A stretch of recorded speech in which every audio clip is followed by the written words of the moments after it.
Hello everybody and welcome to Satisfactory, the factory building open world RPG sandbox MMO first person. It's got everything. It's just that type of game. I'm Chaos and welcome to my Satisfactory Let's Play guide. That's right, this is not a tutorial, it is a guide because I'm not your mother and I'm not here to tell you what to do. I'm just here to guide you along. But if I was here to tell you what to do, I'd say like, comment, and subscribe. Yeah, YouTube for the win. Anyway, let us begin with a brand new game for new players. When you start off, you got 4 different options to choose from, and they all look beautiful and give you something interesting. But for new players, this is ideal. I mean, even the game tells you it's ideal. It limits the amount of enemies that you're going to be facing to make them nice and easy. Not to mention it gives you plenty of space to build and looks phenomenal, especially if we're going to destroy this with beautiful factories. So let's pick a session name. How about some Joy Boy? We're not going to skip the intro because this is in case you want to play a new game later on and you want to skip the tutorial phase of it. We are not going to do that. We are just going to jump right in. Alright, ladies and gentlemen, welcome to Massage AB, a beautiful, lush planet filled with all sorts of really cool things, like floating monsters and bushes and stuff you can pick up. Now, when you first start off, you're going to hear a haunting voice in your head. That is Ada. She's going to give you all the information you need to complete the nice little tutorial. But there is some information that she does not give to you. Like, what do you do about health and all that kind of stuff? Well, if you look around, you can actually see there's plenty of biomass to pick up, and that's going to be used later for fuel. But this is what we're looking for, some barrel nuts. So if you're low on health, you can grab those, shove them right in your hand, and shove them right in your mouth with a nice little click button. Unfortunately, you only have one hand slot in the beginning, so you're going to actually have to switch between your nice little hand for your Xeno Zapper, and of course the barrel nuts. One cool thing to note is any equipment slot, shortcuts, relevant items is going to be put on the top, making it nice and easy to find. Also to note, there are a couple ways that you can actually do this. You can drag whatever you want across, or you can hold the button Control and click once and it'll kind of like bounce around. So if in case you need to move something wherever it needs to go, or you can double click. Whichever way is more preferred for you. It's something the game doesn't tell you, but it's kind of really nice to know. So one of the first things you're going to notice is these nice little player nodes. This is where you can get all the different ore that you want. And each player node actually summons animals, especially the kind that want to hurt you and kill you. So you must defend the node with your life? If you want it, you must take it back from the planet. But you get all this cool stuff, and then you have access to the nodes. When looking at the nodes, you can actually see in the bottom, it says whether or not it's a normal node, impure, or pure node. Now in this area, we are only going to get impure and normal nodes. You're going to have to find the pure nodes in other places. And the way that this works is, originally you start off with a minor Mark 1, an impure gives you 30 pieces per minute, where a normal gives you 60 pieces per minute, and a pure gives you 120 pieces per minute. Now this comes in real handy when you're trying to build crazy things in the future, but when you're first starting off, this obviously does not matter, because you can use a normal or an impure node just as easily as you could use a pure node later on.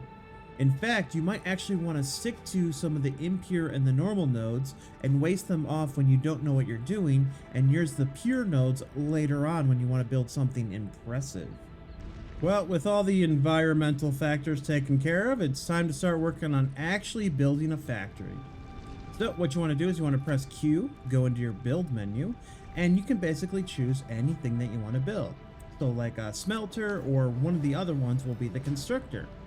And as I hover over it, you can see it'll actually show me what materials I need to build. And if I hover over it, I can see reinforced iron plate, which is made from iron plate and screws, and that's the standard recipe. Also the cable, which is made from wire. So if I'm ever confused on what I need to make one of these, I could just hover over it and it'll tell me.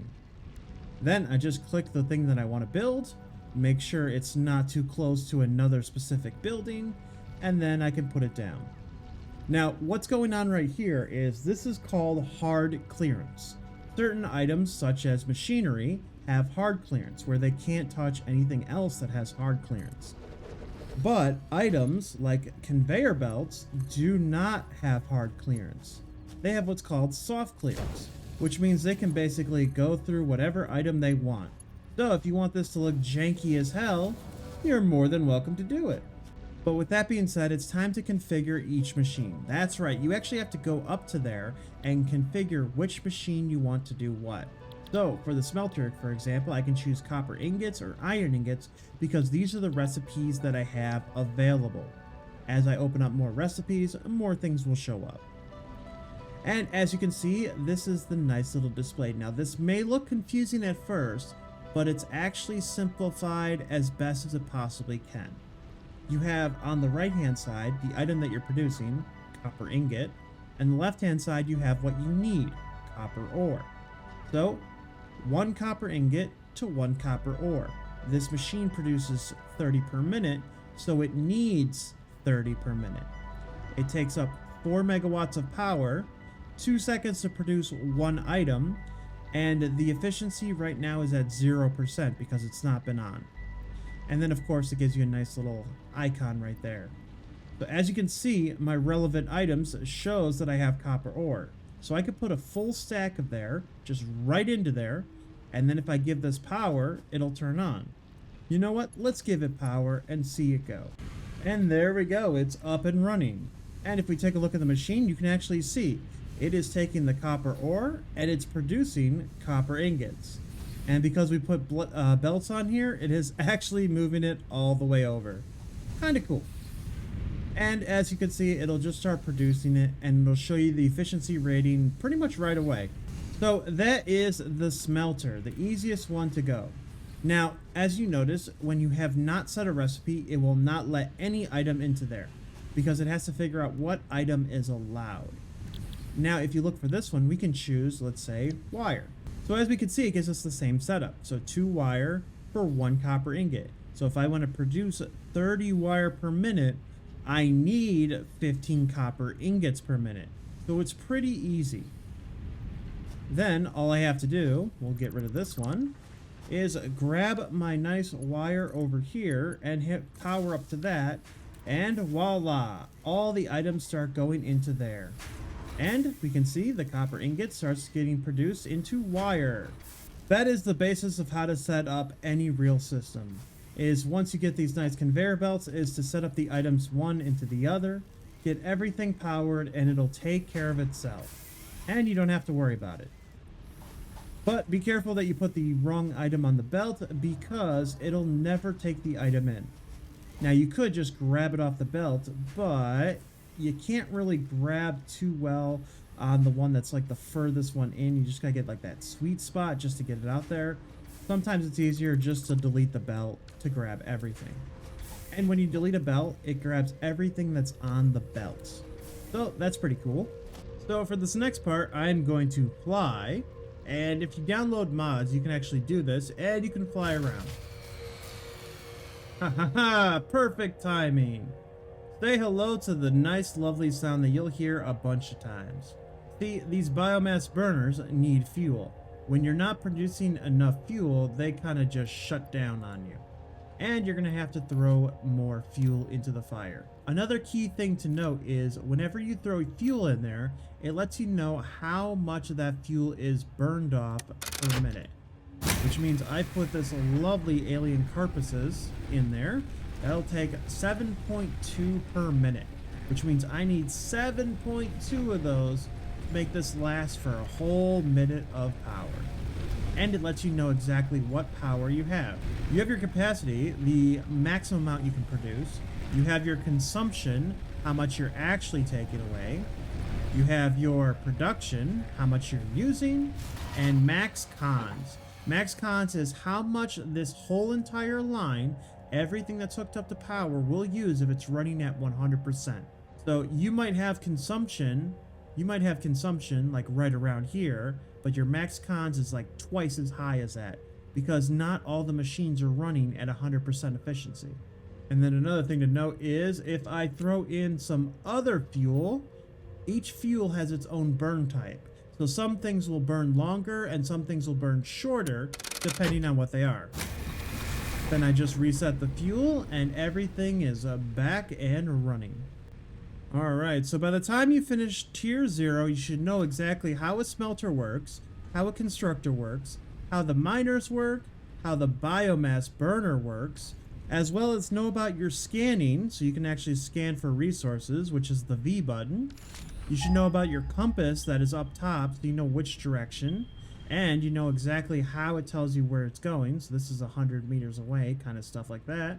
And you also should know your shortcuts in the bottom right part of the menu, where you have B for your nice little flashlight, Q for your build menu, F for your dismantle, which I changed to my thumb button, and N for the search button, which actually can be used as a calculator. So 1500 times 27 is 40,500. Easy peasy. So the next thing you need to learn is automation is key for this game. You should have learned in the beginning about the crafting bench and how you can actually just craft whatever you want by holding down the spacebar, or you can click it with your finger. But if you tap the spacebar, it'll hold down that button and have everything keep going for you, which is nice too, because if you go over here and you click something else, it'll keep going until you tap the spacebar again. Very nice, very nice. But automation is way better than any of that, because even though you can build complex items in the crafting station, this just works overall. Take this nice constructor making concrete. This makes concrete at 15 per minute, as long as it gets 45 limestone per minute. I have this set up to be here with a storage container bin right in front of it. What that means is this will keep pumping in concrete over and over again until it's full, until it all backs up and everything's good. Well, let's say I have a power source that is not like the biomass burners. What will end up happening is this will get full, and whenever I need concrete, I can come over here and grab it. Now, if I was to handcraft this only when I needed concrete, I would be handcrafting like every 5 seconds, or handcrafting for 20, 30, maybe even an hour just to get all the concrete that I need. But even if I was able to produce concrete pretty quickly in the handcrafting station, the amount of machines that I can have set up and ready to go and in storage containers is insane.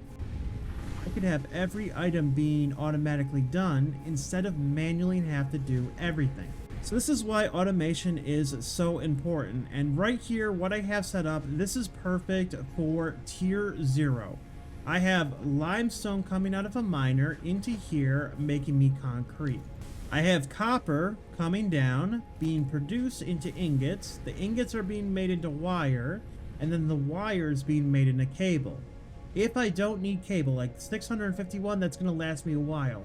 All I have to do is delete this belt right here.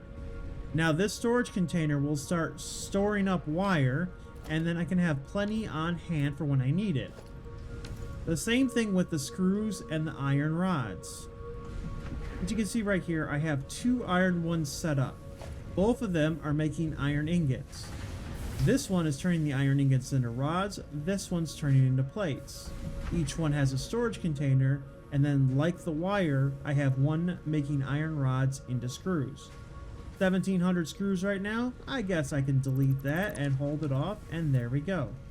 Now I have these 3 bins right here, and these 2 bins over here, and everything is all ready to go.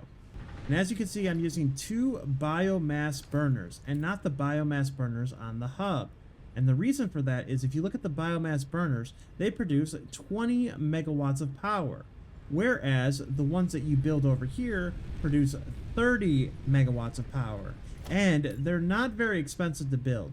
You need iron plates, iron rods, and wire. You're going to be making plenty of that stuff over here. And here's the thing. That takes the same amount of stuff as these ones over here. So you're not saving on materials when you throw them in the biomass burner, you're just losing out on power. Alright, ladies and gentlemen, I'm now going to show you the system that I use going forward at this particular point. So, by tier 0, I will have a nice little starter base. I will have everything that I need just to go forward, all of it automated, and then I will come into the hub. Now, the hub is interesting as it only has 2 tiers unlocked. As you can see, tiers 3 and above are all locked through the space elevator. So phase 1 will give you a grouping of tiers 3 and 4. Phase 2 will give you a grouping of 5 and 6, and phase 3 will give you a tier grouping of 7 and 8. So, what you want to focus on to get to those tiers is you're going to have like basically a 3-step program. Step number 1 is to unlock everything that's in here using the base that you have set up so far. So I am in tier 1. I will get this and I'll start selecting the milestone. I'll grab what I need from all these bins over here and I will start unlocking things as they go. So I will unlock the base building, logistics, field research, then I will come to tier 2. I'll start unlocking the part assembly, obstacle clearing, jump pads, and then I'll notice there's a problem. It'll ask me to produce something that needs to be unlocked first. So if I did part assembly, I would unlock the rotors. Then I would go to jump pads and I'd be like, oh no, I need rotors. So instead of making an automated section, what I would do is I would make a temporary automated section. And what I mean by that is, if we look over in the rotors, once we unlock this, it'll tell us the recipe for rotors. But the rotors can be made in the assembler. I will make a small factory, basically one assembler making rotors. That factory won't be attached to this, but it'll be separate. So I'll go grab another node. So like right there I have plenty of nodes. I will grab another node just to make the rotors. Nothing big, just enough to make my rotors. Then I'll use that to unlock the jump pads. And then if I need anything else going forward, which it looks like I don't in this one, maybe some reinforced iron plates, I can make a makeshift reinforced iron plate factory as well. This will unlock tiers 1 and tiers 2, everything that's on there. So once you get the grouping of tiers completely unlocked, this is what it's going to look like. You have your base that produces the majority of items that you need, all the stuff, and it's being put into bins.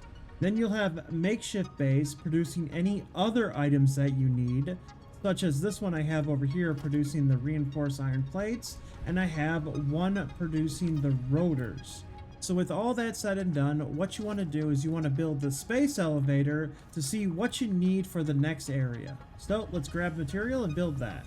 Alright, got everything I need. Let us build the space elevator. Sit back and watch the magic happen. One of the coolest machines being built and run in the entire game.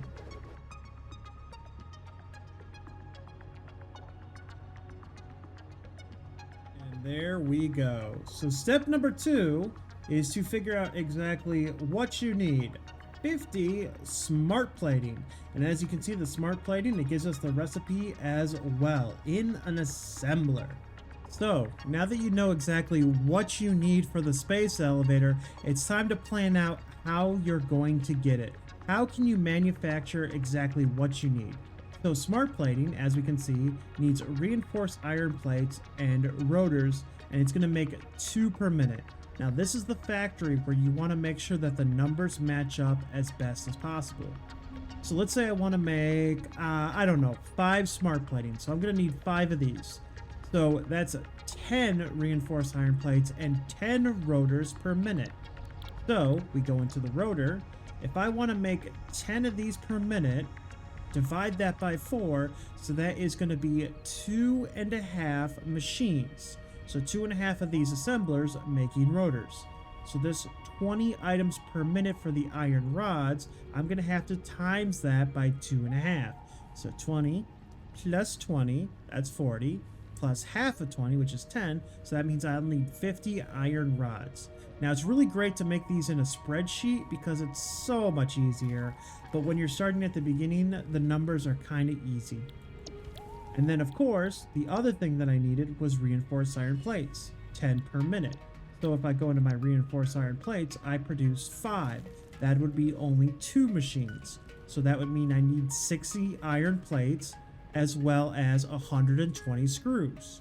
And then here's where I noticed something. I need screws here as well as I need screws here. Now I can combine those together and build all the screws in one area. Then I can split that off, some for the reinforced iron plates and some for the rotors, or I can keep them separate depending on how I see it as I build it. But you want to build from the furthest item in the line, the final item, and work your way backwards. This way you get exactly what you need. And then of course you can go back into the other ones and be like, okay, I need at least 60 iron plates. That's going to be 3 machines. That means 30 times 3. That's going to be 90 ingots per minute and that kind of stuff. So by working from the end, I can work my way all the way to the beginning. I know exactly how much ore I'm going to use. So when you plan out, you also want to plan out the power you're going to use. So if I'm doing smart plating, I'm going to need 5 of these machines. 5 times 15. Then I'm going to need 2.5 machines, 15 times 2.5, and then of course reinforced iron plates, 15 times 2. So if I press N, there's actually a calculator in there, and I can do 15 times 5, and then I want to add in 15 times 2.5, and then I want to add in 15 times 2. So that is 142.5 megawatts just for the assemblers. So I need to figure out exactly how many I'm going to need for each one, plan accordingly, and make sure I have enough power.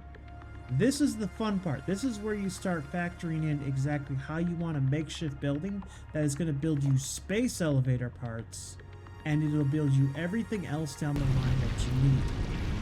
And step number 3 is to build yourself your final factory.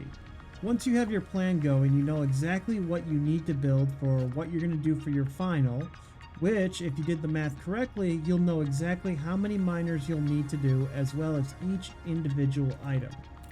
So this is a prime example of what I did. First, I figured out all the power that needed to go with it, and as a side note when it comes to power, I actually like to go above and beyond.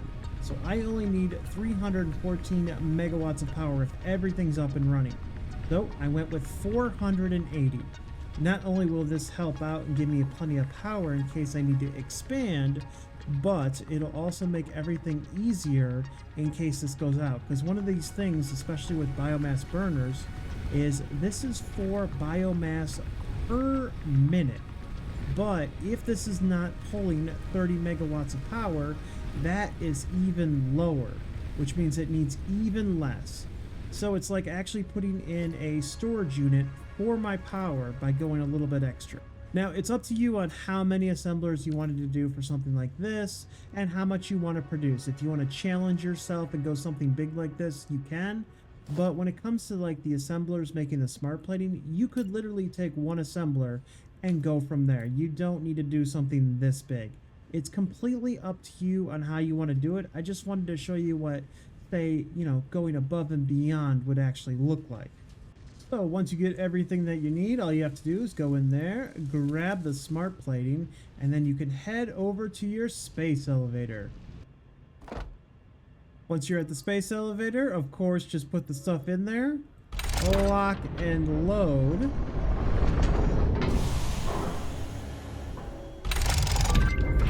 And send everything away. Easy peasy. Then the mysterious voice that haunted you this whole time will talk again, and you are now able to start building stuff in the next tier. There we go. So now I can go over to coal power and all this wonderful stuff. Basically, you want to rinse and repeat until crazy. So now you're going to knock out tiers 3 and then tiers 4, and then you're going to plan out exactly what you need for a factory and go from there. Alright, ladies and gentlemen, that is it. You should know everything you need to know to get to the final end of the game, but now I want to give you some general tips that really do help out. One of the tips is early on you'll be able to build the MAM. Not only will the MAM allow you to unlock hard drives, which will give you alternate recipes, but doing some of the unlocks in here really does help out. Like here's one that just lets you take the carcasses of all those dead animals and turn it into biomass, which kind of helps out early on in the game.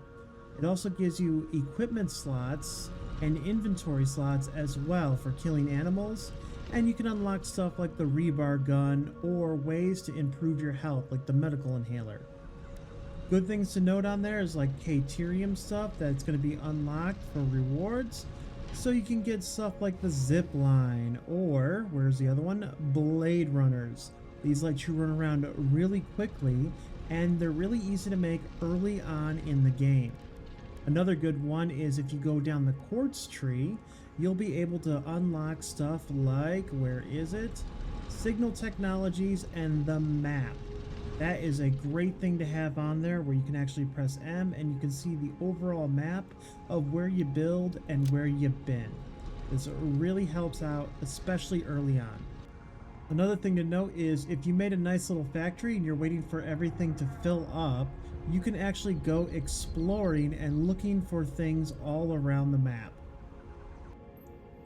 One of the main things that you can find are these drop ships, which are really great. Unfortunately, they are well guarded, whether it's gas, whether it's adult spitters or stuff like that. They really can be hard to get to. Some of them are quite easy, but some of them are hard. One of the things is, though, it leaves a lot of basically free items around the thing that you can grab, and if you're able to unlock it and grab the hard drive, you can get yourself a nice, very good hard drive, which will give you some alternate recipes that you can unlock in the MAM. These things are everywhere, and if you're wondering where you can find most of them, you can go to satisfactorycalculator.com. The Satisfactory Calculator is a great tool to use. It also has an interactive map that allows you to look over where resources are, and especially if you unlock the map, you'll be able to look over in, where is it? Different drop pods, and we can actually see where all the different hard drives are. And it even has a spot where you can actually click to upload your save, and you can put your save in there and see which hard drives you have. Get rid of these resource nodes because we don't need that. And then you can see all the different hard drives that are everywhere on the map and how to get them. Not to mention, it actually tells you what you need for the hard drive, so you can be well prepared before you even get over there. Another nice tip is, if you're running around and you see this little guy right here, that is a lizard doggo. Now, if you have these pale berries, which you can find just laying around the map, similar to how you found the barrel nuts, all you have to do is leave them on the ground, and the lizard doggo will come and eat them. And if he eats enough, you can pet him, and now he's your little buddy. The great thing about it too is, once he becomes your little buddy, he gets a nice little inventory slot. Occasionally, he will find things around the map and bring them to you, and you can get free items from this guy. And you get to pet him all the times you want. Hey there, little dude. Aww. And the best part about it is, if you run, he follows you. Oh, look at that. He's so adorable. Yes, you are. Yes, you are. Good little guy. Another thing to note is these are power slugs. If you get these little guys, you can use them to upgrade your machines. And what I mean by that is, if I go over to my production and I build a constructor, inside the constructor, as long as I use the MAM, I can actually unlock this bottom part that'll show me the clock speed and whatnot of everything that's in there. If I grab a slug, and I have to build myself a craft bench for this one, once you unlock it in the MAM, you will unlock the ability to make power shards out of the slugs. So a regular blue slug will make a 1 power shard, a yellow slug will make 2 power shards, and a purple slug will make 5 power shards. You can use these to make lovely power shards. Then you can go in your machine and you can actually overclock your machine. So instead of making 20 parts per minute, I can make 50 parts per minute. The only issue with this is going to up the amount of power that it needs for this building.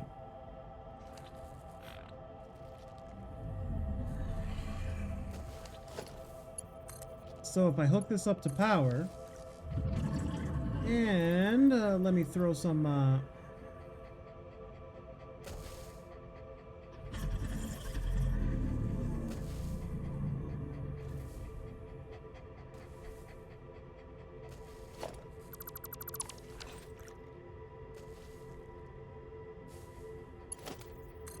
so if I hook this up to power, and I throw some iron ingots in there, we'll put half of them in there right now. You can see that once it starts running, it'll give me the new numbers. So now it needs 75 ingots per minute to make 50 iron plates. And we went from 4 megawatts to 17.3 megawatts using on that.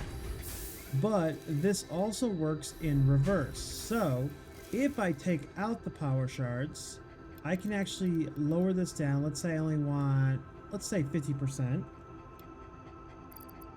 Throw the rest of these puppies in there. Now I'm only using 1.3 megawatts, but I'm only making half. The power exponentially scales. The more items that you use, the more power you need, but it's not on the same wavelength. It actually goes up even higher. So the nice thing about this is, if you have enough space and enough time, you can just make more and more constructors and use less power because you're underclocking all of these. Well, ladies and gentlemen, that's going to be it for me today. I hope you enjoyed this video. I hope it was helpful, and I hope you enjoyed playing the game. It is truly a very fun game. And, you know, if you get really into it, you can build some crazy stuff. So, you know, feel free to have fun and do whatever makes you happy in it. Anyway, that's going to be it for me today. I hope you enjoyed it, and I will see you in the next video. Bye, buddy.